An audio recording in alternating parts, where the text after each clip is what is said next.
que podemos alabar y bendecir el nombre del Señor. Amén. Bueno, continuamos avanzando en el estudio de la epístola del apóstol Pablo a los Efesios. Llevamos 3 semanas hablando de las bendiciones que podemos hallar en su presencia. Amén. En la presencia de Dios. ¿Recuerdan alguna?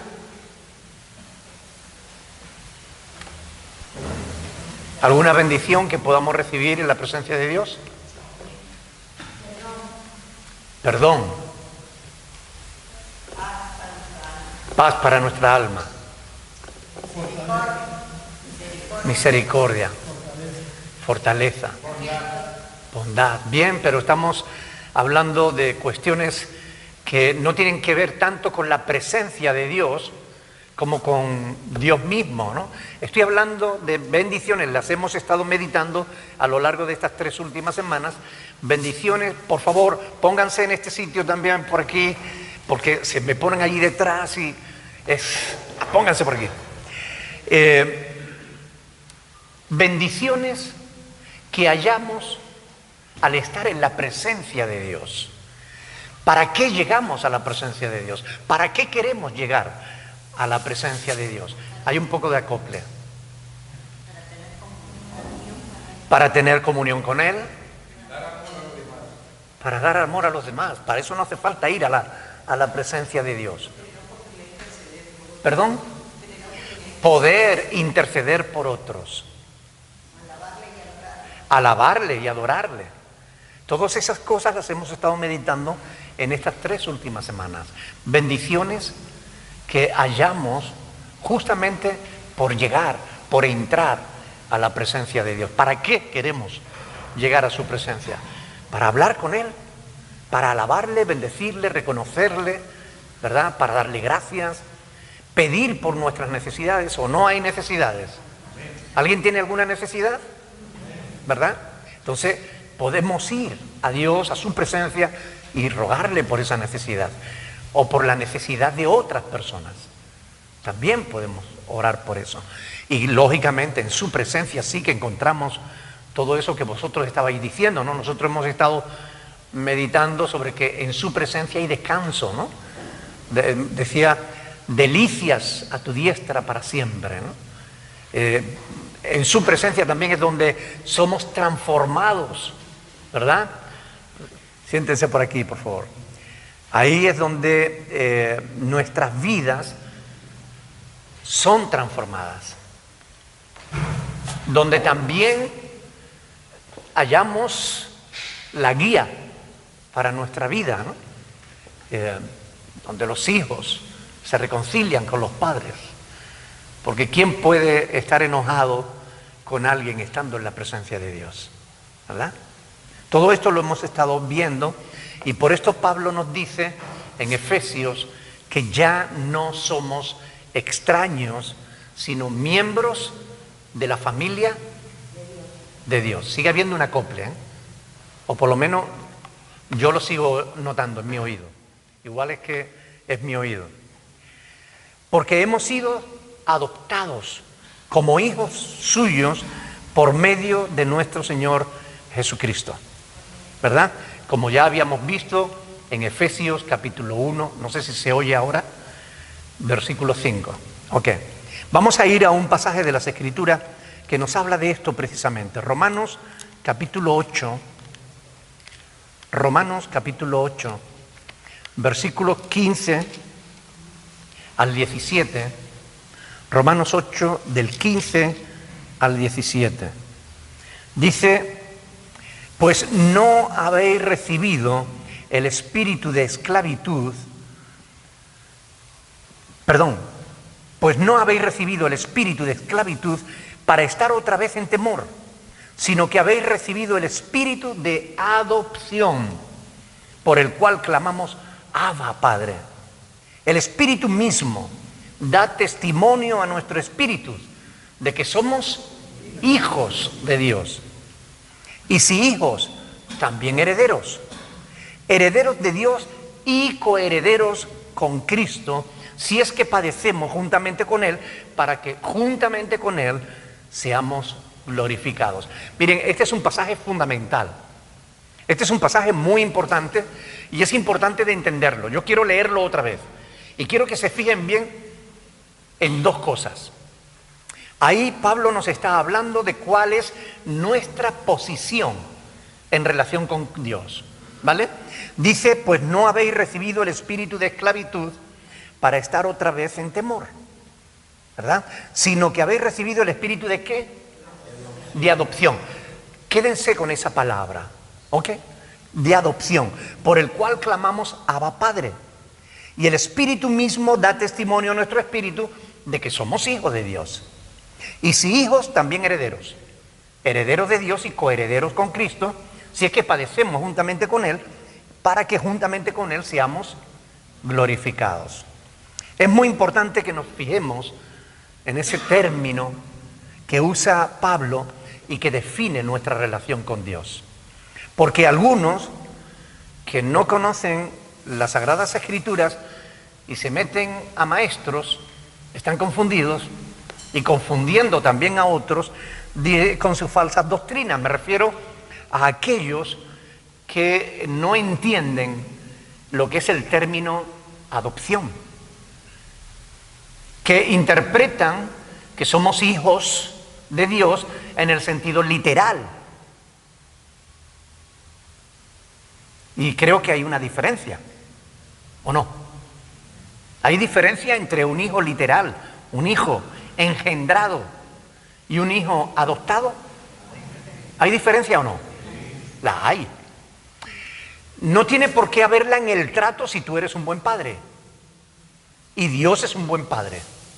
Por eso Él no solamente nos da el título de hijos, sino que además nos hace herederos, coherederos con Cristo. Es decir, nos da todos nuestros derechos como hijos. Pero no podemos olvidar que somos hijos adoptados. Porque por ahí andan algunos diciendo que somos hijos de Dios. Y si somos hijos de Dios, somos dioses. Entonces, no están entendiendo cuál es el término que Pablo está usando aquí y que define cuál es nuestra condición o nuestra posición con relación a Dios. Es de hijos, sí, pero de hijos adoptados. Les voy a poner un ejemplo. ¿Podemos adoptar a un perrito? ¿Verdad? Hay quienes tratan a los perritos como sus hijos, ¿es verdad o no? Pero el perrito, aunque tú lo adoptes y lo trates como un hijo, ¿es literalmente un hijo? No, no participa de tu misma naturaleza, ¿verdad? Da igual, hay quien le ha dejado en herencia toda su fortuna a un perrito o a un gato, ¿verdad? Pero eso no significa que el gato o el perrito sea de la misma naturaleza del que lo adoptó. Nosotros somos hijos de Dios en el sentido de que somos hijos adoptivos, ¿verdad? Y esto es importante tenerlo en cuenta. ¿Cómo sabemos que no somos hijos literales de Dios?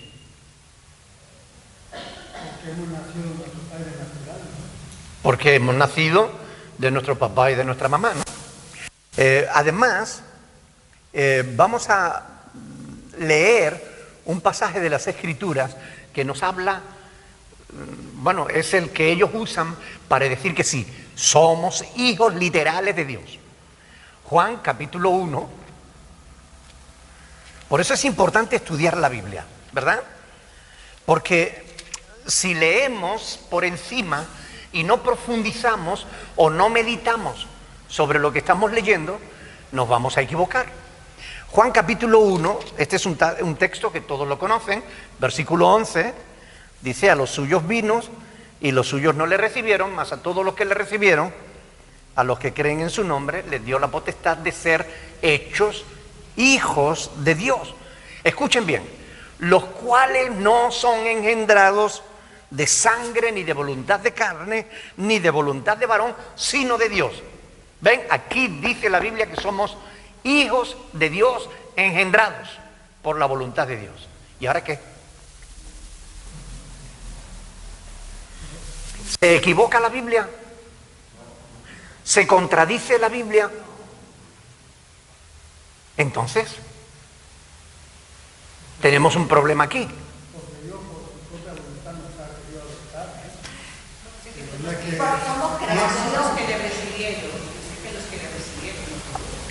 Bueno, pero los que le recibieron son hijos literales de Dios. Aquí dice que son engendrados, ¿o no? Lo dice. Ahora, fíjense la importancia de estudiar. Es lo que hacemos aquí cada jueves, ¿verdad? Aprender a interpretar correctamente las Escrituras.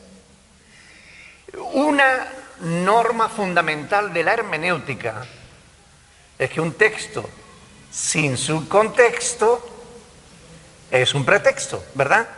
Entonces, ¿dónde está la claridad? ¿Dónde está la solución al problema? Sigamos leyendo. Leamos, por ejemplo, el versículo 18. Dice, a Dios nadie le vio jamás. ¿Qué dice ahí? El unigénito Hijo que está en el seno del Padre, Él le ha dado a conocer. ¿Qué significa unigénito? El único que ¿qué? El único hijo, no. El único que ha sido realmente engendrado por Dios. El único que participa de sus genes. Unigénito, viene de genética. Unigénito. Porque Cristo fue engendrado en el vientre de una mujer. Por tanto es humano. Pero Cristo fue engendrado no por ningún hombre, sino por el Espíritu Santo de Dios. Por eso es divino.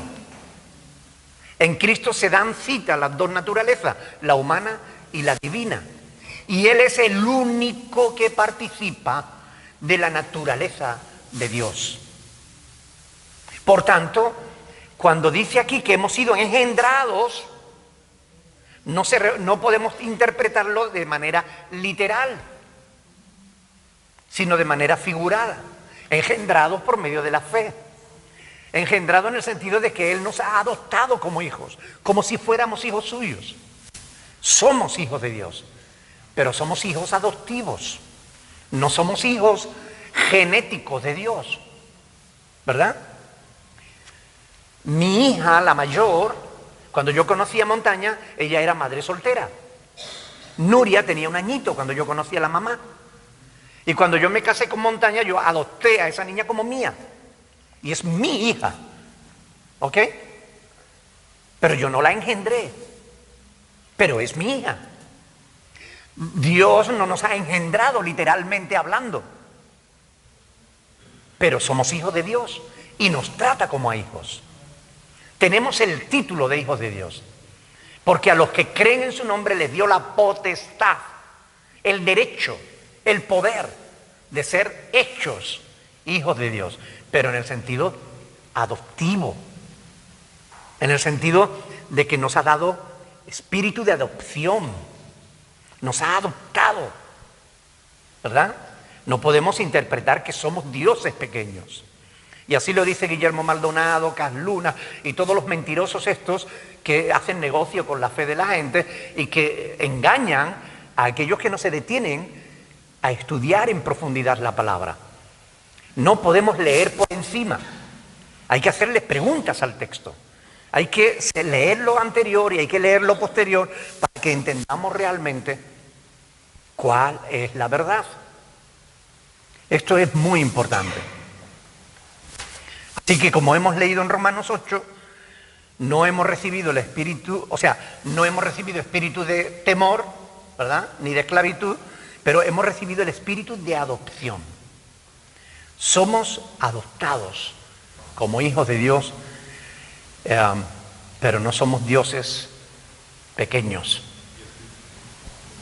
No somos dioses. Aunque algunos son tan ilusos que se creen dioses, ¿verdad? Pero no somos dioses. Somos hijos de Dios en el sentido figurado de la palabra, no en el sentido literal de la palabra. Hay que aclarar que adopción es un título legal, ¿verdad? Algunos afirman que la salvación no se puede perder por eso, porque una vez que eres hijo, nadie puede dejar de ser hijo. Si tú tienes un hijo y tu hijo se porta mal, bueno, tú lo echas de casa, pero no deja de ser tu hijo. Es un argumento racional, pero la Biblia no se puede interpretar de esa forma. La Biblia hay que interpretarla a la luz de la propia Biblia. Somos hijos adoptivos. Se nos da un título de hijos, pero por medio de la fe en Cristo, a los que creen en su nombre, ¿verdad? Pero si alguno deja de creer, pierde los derechos que por la fe fueron otorgados. Y esto es importante tenerlo en cuenta. Algunos no quieren entender, se quedan con lo externo de la palabra, pero hay que ir más allá de eso.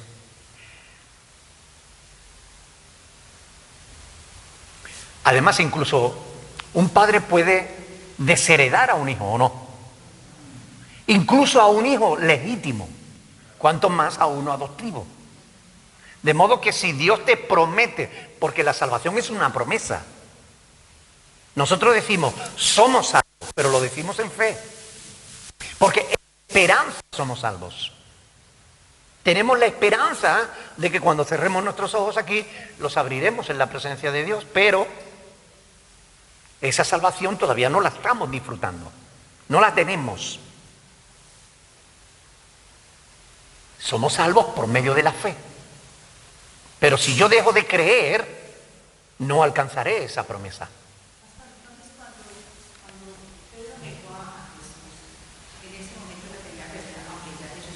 No, la salvación no se pierde por cometer un pecado.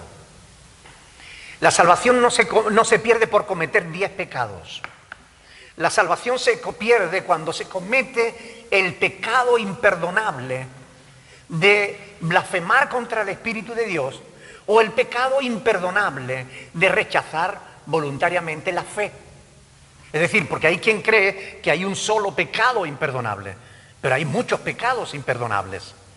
Dios ha dicho que Él no dará por inocente al culpable, que aquel que no se arrepienta de sus pecados será condenado. Por tanto, eso es un pecado imperdonable, no arrepentirse de sus pecados, ¿verdad? Por tanto, cuando la palabra de Dios dice, por ejemplo, veamos en Hebreos capítulo 10. Este es un pasaje que los calvinistas interpretan muy mal. Hebreos capítulo 10, versículos, vamos a leerlo a partir del versículo 28. Ahí se nos da un ejemplo, Hebreos 10, 28. El autor de Hebreos, que muchos creen que es Pablo, dice, el que viola la ley de Moisés, Hebreos 10, 28, el que viola la ley de Moisés por el testimonio de 2 o 3 testigos, muere irremisiblemente. Es decir, bastaba que infringiera la ley de Moisés y que hubiera un par de testigos para que tú estuvieras condenado. ¿Ok?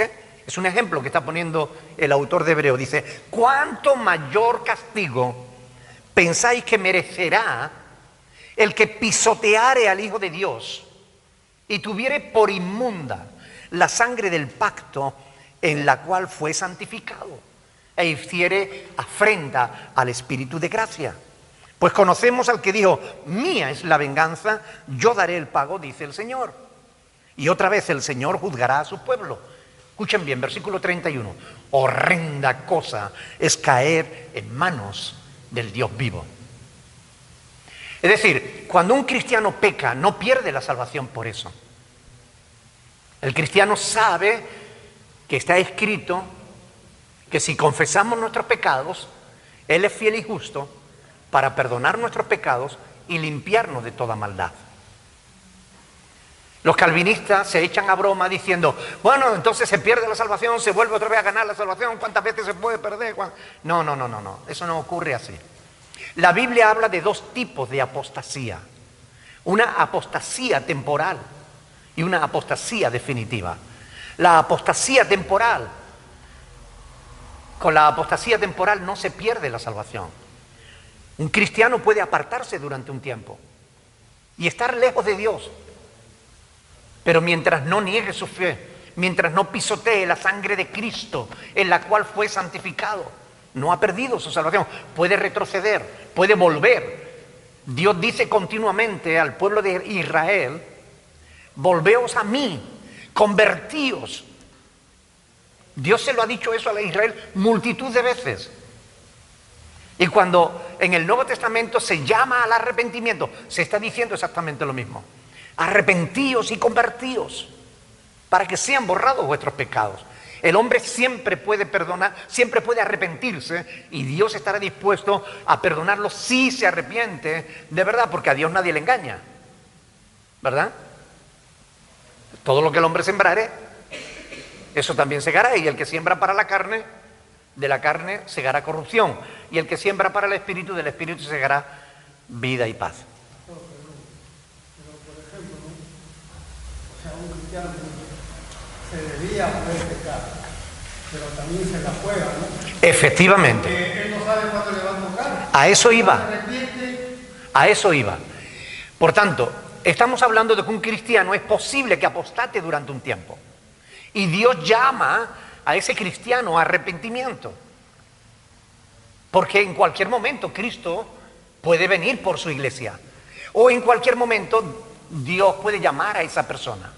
¿Verdad? ¿Y qué dice la Biblia? Que sin santidad. Por tanto, si Cristo viene por su iglesia y ese cristiano no se ha arrepentido de sus pecados, ese se queda en la tierra a pasar la gran tribulación. Mientras que la iglesia es liberada. Ahora bien, muchos interpretan este pasaje como que aquí no se habla de creyentes, sino que habla de incrédulos, porque nadie puede creer y volverse atrás o pisotear la sangre de Cristo. Pero miren, un detalle interesante. Versículo 29, ¿cuánto mayor castigo pensáis que merecerá el que tuviere por inmunda la sangre del pacto en la cual ¿fue qué? Si fue santificado por la sangre del pacto, es decir, por la sangre de Cristo, entonces no está hablando de incrédulo, está hablando de creyentes. Y alguien creyente que pisoteara al Hijo de Dios y tuviere por inmunda la sangre del pacto en la cual fue santificado, ese desde luego ya no tiene más perdón por sus pecados, pierde la salvación y no puede volver a arrepentirse. De eso es de lo que habla después Hebreos capítulo 6, del 4 al 6. Dice que es imposible que los que han hecho esto sean movidos para arrepentimiento. Por tanto, si pierde la salvación, se pierde una sola vez y no la vuelve a recuperar jamás. Por eso hay que tener mucho cuidado con no jugar con el pecado. El cristiano debe alejarse del pecado. El cristiano debe saber estas cosas. Porque hay cristianos tan negligentes, guiados de falsas doctrinas calvinistas, que dicen: no pasa nada, yo soy cristiano, no puedo perder la salvación. Y se involucran en pecado. Pecan y no tienen temor de Dios. El calvinista dirá: ese es que nunca se ha convertido. No, señor. Hay cristianos convertidos que han perdido el temor de Dios por creer esa falsa doctrina. Y hay que tener cuidado con eso. Pues con esto pasa exactamente lo mismo. ¿Somos hijos de Dios? Sí. ¿Tenemos la misma naturaleza de Dios? No. ¿Somos nosotros eternos? No, nosotros tuvimos un principio. Dios no tiene ni principio ni fin. ¿Somos nosotros omniscientes? ¿Lo sabemos todo? No, Dios sí lo sabe todo. ¿Somos nosotros omnipotentes? ¿Lo podemos todo? No, Dios sí lo puede. Esos son atributos de la naturaleza de Dios. Cristo participó de esos y participa de esos atributos divinos porque Él sí es Hijo unigénito de Dios. Pero nosotros no. Nosotros somos hijos adoptivos por medio de la fe. Por eso toda la Escritura, todo el Nuevo Testamento nos exhorta a perseverar en la fe, a no perder la fe. Por eso Jesús dice, el que perseverare hasta el fin, ese será salvo. Amén. Pero es muy importante estas cosas, porque de no entenderlas bien, cometemos errores, nos desviamos y confundimos a otros. Siguiendo con el texto de de Efesios capítulo 2, sí. La apostasía definitiva, que es la que estábamos diciendo, cuando ya esa persona blasfema contra el Espíritu Santo o pisotea la sangre del pacto en la cual fue santificado, y ese ya no tiene arrepentimiento, ese ya no puede volver a arrepentirse. ¿Ok? Esa es la apostasía definitiva. En nuestra página web tienen un estudio completo sobre la apostasía y ven esos dos tipos de apostasía.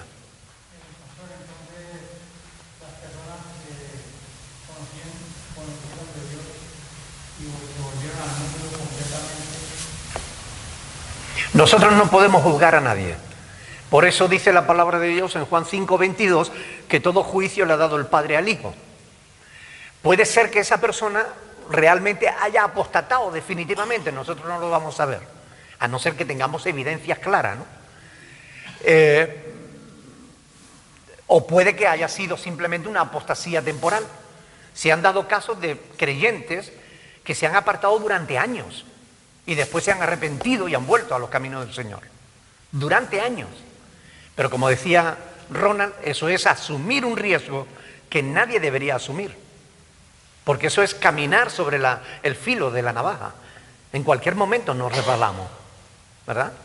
Pues somos llamados a la perseverancia. Somos llamados a permanecer firmes en la fe. Y eso es muy importante tenerlo en cuenta. Esta semana algunos comentarios en Facebook iban por ese lado, ¿no? De que la salvación no se pierde, de que no sé qué, de que somos hijos, y somos hijos no podemos perder, no podemos dejar de ser hijos, etcétera. Pero recuerden, somos hijos adoptivos. Muy bien, Efesios capítulo 2, versículo 19, dice, así que ya no sois extranjeros ni advenedizos, sino conciudadanos de los santos y miembros de la familia de Dios. Ahora bien, también con esto hay que tener cuidado, porque por ahí andan, y digo cuidado, mucho cuidado, ¿no? Porque por ahí andan algunos falsificando la palabra de Dios y diciendo que cuando nos convertimos a Cristo nos convertimos en la tercera raza. Claro, es una falsa doctrina que comienza cambiando el sentido real de las palabras y que al final acaba llevándote al huerto. Ya nosotros hemos hablado aquí de los eufemismos, ¿verdad? Y de cómo el diablo y cómo la gente utilizan los eufemismos, que son formas diferentes de llamar a las cosas para que no suenen tan reales. ¿Ok? Por ejemplo, pues un eufemismo. A la muerte le llamamos dormir, ¿no? Bueno, ya durmió, ¿no? Eso es un eufemismo de muerte, ¿no? Un aborto no es un aborto, no es un asesinato, es simplemente una decisión personal. Es el derecho que tiene la mujer a decidir sobre su propio cuerpo.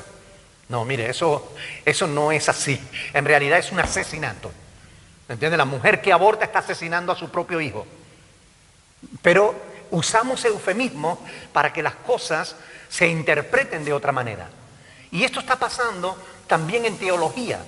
Y hay que tener mucho cuidado porque se venden libros como si fueran cristianos y no lo son. Si no concuerda con la palabra de Dios, no son cristianos. Si lo que dice es diferente a lo que está escrito en la palabra de Dios, Pablo dice, si aún un ángel del cielo, o uno de nosotros, dice, refiriéndose a los apóstoles, os anunciamos un evangelio diferente, sea anatema, es decir, ténganlo por alguien que está bajo la maldición de Dios. ¿Ok? Por tanto, por ahí hay unos diciendo que, bueno, sí, que La iglesia es la tercera raza. Dice, una raza son los judíos, otra raza son los gentiles y la iglesia es la tercera raza. ¿Eso es correcto? ¿Sí o no? Y si decimos que no, ¿por qué decimos que no? ¿Cuántas razas existen? Una sola raza. Y esto es muy importante entenderlo. Solamente existe una raza humana. Dice, no, hay muchas razas, los blancos, los negros, los cobrizos. No, no, no. Esos no son diferentes razas. Son diferentes grupos étnicos. Pero no son razas. La raza, todos somos de la misma raza. Todos. Los venezolanos, los colombianos, los españoles, los ecuatorianos, todos somos de una misma raza. Y esto lo tenemos que tener claro. Y no debemos dejarnos mover de la verdad. Hablar de tres razas no es correcto. Ese término lo utiliza un autor que se llama Fran Viola en su libro De la eternidad hasta aquí, que usa un lenguaje falso, ¿ok? Que por un lado separa y divide a la humanidad por diferentes razas. Los judíos son una raza, los gentiles somos otra raza, pero no es verdad. Son términos mal usados, palabras que no significan lo que él está diciendo que significa. Y esto es muy importante, porque incluso utiliza otros términos. Él habla de distintas naturalezas. Una naturaleza es la del judío, otra naturaleza es la del gentil, otra naturaleza es la de la iglesia. ¿Somos de diferentes naturalezas? ¿Son los judíos extraterrestres o qué? ¿O lo somos nosotros? No, señor. Si somos de raza diferente, de especies diferentes, de naturalezas diferentes, y todos estos términos lo usa él en su libro, entonces, ¿qué nos impide alejarnos los unos de los otros? Porque si somos diferentes razas, ¿yo qué tengo que ver contigo? ¿O tú qué tienes que ver conmigo? Eso fácilmente lleva a la división, lleva a la separación de los seres humanos, a catalogarlos o a etiquetarlos, dividiendo a la humanidad. La palabra de Dios no hace eso. La palabra de Dios no divide a las gentes. Quiero que lean conmigo Hechos de los Apóstoles, capítulo 17. Hechos de los Apóstoles, capítulo 17. Vamos a leer los versículos 26. Ahí dice que de una sangre, Dios ha hecho todo el linaje de la tierra. Amén. De una sangre. Dios no creó 1000 parejas diferentes, ni siquiera 3 parejas diferentes. Una judía, otra gentil y otra distinta. No, señor. Dios creó una sola pareja. Y de esa sangre, de la sangre de Adán, descendemos todos los linajes de la tierra. Algo que al parecer, fíjense bien, hoy leía yo un artículo de que por fin la ciencia, estudiando la genética, han descubierto, tras estudiar más de 1 millón de especies y de seres humanos, han llegado a la conclusión de que todos los seres humanos partimos de un solo ser. ¡Oh! ¡Qué gran descubrimiento! Me dieron ganas de aplaudir. Me acordaba de ese dicho evangélico que dice que cuando un científico con mucho esfuerzo y fatiga escala la montaña y por fin llega a la cima, allí se encuentra un cristiano leyendo la Biblia. No, mire, eso ya lo sabíamos nosotros. Es como cuando alguien publica en Facebook: la NASA demuestra que lo que la Biblia dice es verdad. ¿Y qué de nuevo me ha dicho a mí la NASA? Ya yo sabía que lo que la Biblia dice es verdad. Lo he investigado por mí mismo. Es bueno para los que no creen. Si no creen a la palabra de Dios, ¿tú crees que van a creer en lo que diga la ciencia? Es que es increíble. Mire, el lenguaje puede dividir a las personas. Eso fue lo que usó Hitler en la Segunda Guerra Mundial, contra los judíos, contra los gitanos, contra aquellos pueblos que quiso masacrar. Empezó a quitarles, a despersonalizarlos, a hablar mal. Son parásitos, son rapiña.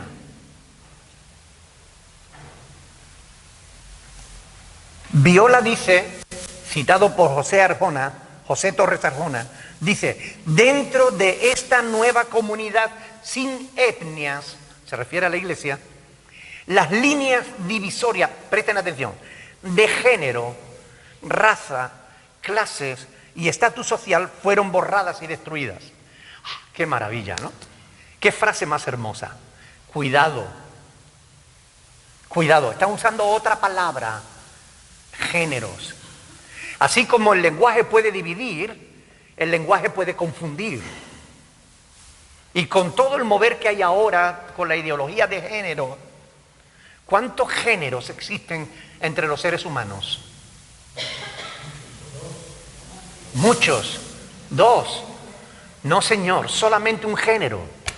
El género humano es un solo género. El ser humano es un solo género. El género humano. El género no tiene que ver con el sexo. Eso forma parte de la mentira de la ideología de género. Género, solo hay uno entre los humanos, el género humano. Y el género humano está compuesto por varón y mujer, hombre y mujer. Pero eso no tiene nada que ver. Géneros, solo uno. Género humano. Como razas, solo una, la raza humana. Y no nos podemos dejar engañar, porque por esa sutileza es que viene el enemigo y te cuela por medias mentiras. Y yo siempre digo que una media mentira es una completa, o sea, una media verdad es una completa mentira. Las medias verdades hay que tener mucho cuidado, porque no podemos dejarnos engañar. La Biblia enseña en el capítulo 1 de Génesis que Dios hizo que todos los seres que Él creó se reprodujeran según su especie y según su género. De tal manera que si usted quiere cruzar un gato con una gallina, eso no da resultado. O un gato con un perro, da igual, no da resultado. Se pueden hacer todos los inventos que tú quieras. Pero Dios estableció en el principio que toda especie que Él creó, desde las especies animales hasta incluso la especie humana, se pudieran reproducir según su especie, según su género. Por eso solo hay un género, el humano. Solo hay una especie humana. Solo hay una raza humana. Un solo género, el humano. No tiene que ver con el sexo, tiene que ver con nuestra naturaleza. Y no crean que son errores sin intención. Hay toda una intencionalidad detrás de este lenguaje.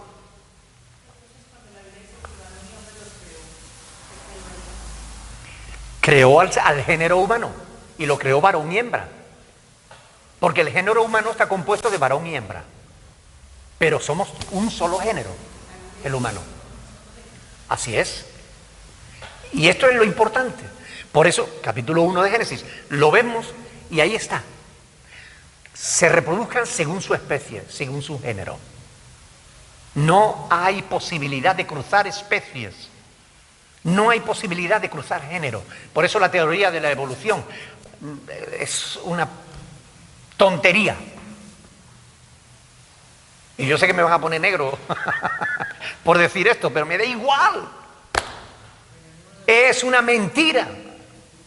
Ahora descubrieron un animal de esto prehistórico y decía, bueno, ya tenemos el eslabón perdido. ¿Qué clase de ciencia es esa? Eso no tiene nada que ver con la ciencia. Para creer en la evolución hace falta más fe que para creer en Dios y lo que Dios nos dice en su palabra. La evolución no es más que otra religión y cada vez hay menos científicos que creen en ella. Pero créanme que el cambiar el sentido de las palabras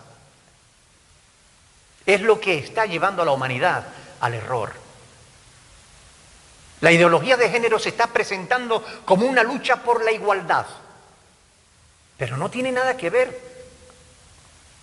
No tiene nada que ver con la igualdad. El feminismo actual quiere la destrucción del hombre, la aniquilación del hombre. Leía en internet una chica que abortó a su propio hijo porque era varón, porque se enteró de que era varón. No porque quisiera abortar, si hubiera sido una niña lo hubiera dejado, pero porque era varón. Ella no quiso engendrar un macho, un machista. Ese es el resultado. Locura, desviación, falsedad, mentiras que la gente se cree y acaban alejándose de Dios. Fíjense lo que Fran Viola acaba diciendo en su libro. En resumen, él dice: la Biblia no es importante. Él dice, Jesús no nos dejó un libro para que nos guiara a toda la verdad. Nos dejó al Espíritu Santo, a Dios mismo. Qué hermoso, ¿verdad? Y así, de un plumazo, coge la Biblia y la tira a la papelera. Porque claro, si tenemos al Espíritu Santo, ¿para qué queremos la Biblia? No, Jesús no nos dejó un libro para que nos guiara a toda la verdad, sino al Espíritu Santo, a Dios mismo. Suena bonito, pero díganme ustedes, ¿cómo puedo yo saber si lo que creo que me está diciendo el Espíritu Santo es o no es verdad? Claro, si no tengo la Escritura, uno dirá, pues yo digo que el Espíritu Santo, y otro dice, pues el Espíritu Santo me está diciendo, y si hay dos hablando en nombre del Espíritu Santo y diciendo cosas contrarias, o uno de los dos está diciendo la verdad y el otro la mentira, o los dos están diciendo mentiras, o los dos están diciendo tonterías. Pero gracias a Dios tenemos la Escritura. Y sí, Cristo la dejó para que conociéramos la verdad. Este libro, la palabra de Dios, nos ha sido dejado para que sepamos cuál es la verdad. Cuando Jesús oró por la iglesia, dijo, Padre, santifícalos en tu verdad. Tu palabra es verdad. Así que Fran Viola contradice a Cristo. Y nos tenemos que preguntar, ¿quién tendrá razón? ¿Se equivocará Cristo? ¿O se equivocará Fran Viola? Y Torres Sajona y todos los que siguen a Fran Viola.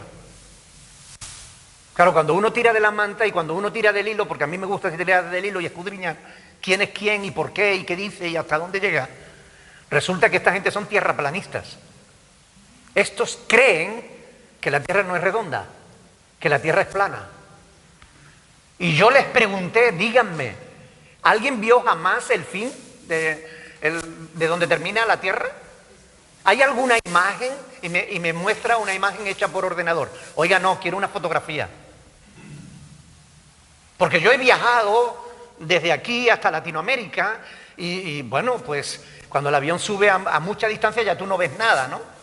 Pero cuando uno va subiendo, uno va viendo que el horizonte se curva. Y eso cualquiera que tenga ojo lo ve, ¿verdad? Aquí que no tenemos nada más que el mar delante, si tú miras al horizonte, tú ves que por los extremos hay una sutil curva. Pero cuando te subes al avión y empiezas a mirar para abajo, esa curva se hace más patente.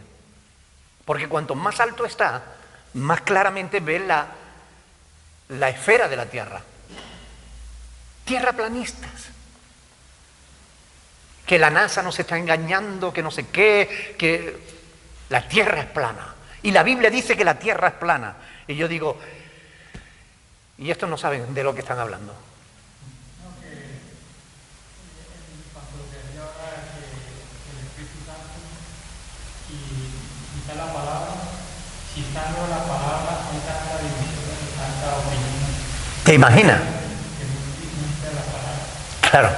Si teniendo todos al Espíritu Santo hay tantas divisiones de opinión, imagínense si no tuviéramos la Escritura. Todavía nos queda la Escritura para decir, escrito está, ¿verdad? Pero si no tuviéramos la Escritura, pues cada cual creería lo que le diera la gana. Y esto es algo que, ya me pasé, Dios mío, nada. Lo siento.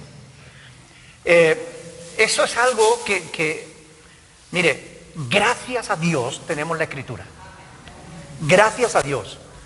Porque sin la Escritura estaríamos perdidos. Dependeríamos solamente del parecer de cada cual. Del yo creo, yo pienso, a mí me parece, es posible, quizás, tal vez, no sé, puede ser. Pero todos serían conjeturas. Mientras que ahora decimos, no, Dios dice, escrito está, y eso es lo que nos da la garantía de que estamos creyendo la verdad. Si Jesús dice, yo soy la resurrección y la vida, el que cree en mí, aunque esté muerto, morirá, yo sé que aunque muera, volveré a vivir. Lo sé, porque lo dice Cristo. Y está en la palabra de Dios, Juan 11, 25, y yo lo creo. Si no estuviera en la Escritura, yo desconocería eso. Y el Evangelio habría llegado hasta nosotros absolutamente deteriorado a lo largo de los años. Gracias a Dios tenemos la palabra. Solamente déjenme decir esto, si no tuviéramos la palabra, como dice Oscar, porque aún teniendo, hay gente que dice que el Espíritu le ha hablado, ahí están los mormones, dice que un espíritu llamado Moroni le habló y le dijo cómo debía fundar la religión verdadera. Ahí están los mormones. Ahí están los adventistas, con Elena G. de White, que dice que el espíritu de la profecía la inspiraba a ella. Y ahí están sus libros llenos de tonterías, como diciendo que los negros es que pecaron y por eso nacieron de esa manera.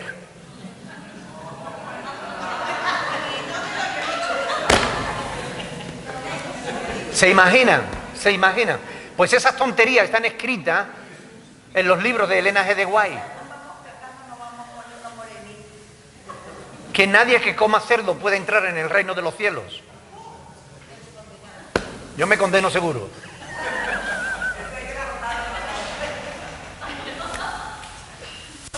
Cualquiera diciendo que el Espíritu me habló, pero ¿qué Espíritu? Oiga, porque Pablo dice en 1 Timoteo 4:1 que algunos se apartarán de la fe escuchando a espíritus engañadores.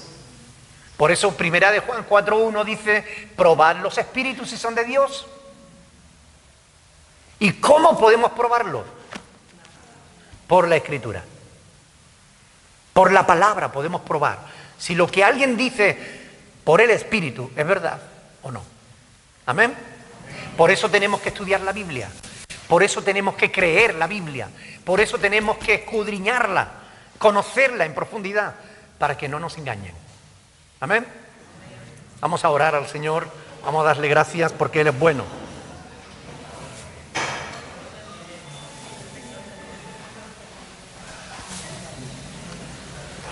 Alguien, por favor, que quiera dirigirnos en oración, dando gracias al Señor por su palabra. Padre, te damos muchísimas gracias, Señor, por la oportunidad que nos da, Señor, de acercarnos a ti, Señor. De poder saber estas cosas, Padre. Sí, Señor. Gracias porque de verdad que cada día, Señor, tú nos muestras, tú nos enseñas, tú nos guías y nos das ese pan diario, Padre. Amén, Padre. Ayúdanos, Señor, a que podamos entender con claridad, Señor, estos temas, estas cosas, Señor. Que podamos, Señor, perseverar en tu palabra, Dios del cielo. Gracias por ser tan bueno, Señor. Sí, Señor. Señor, sigue guiando, tu Espíritu Santo, sigue nos guiando, sigue nos mostrando cada una de estas cosas, Señor. Llévate la gloria y la honra, Señor. Bendícenos, Señor, al salir de aquí, Señor, y llévanos Amén. bien. Te lo pedimos en el dulce nombre de tu amado. Amén. Amén. Dios le bendiga.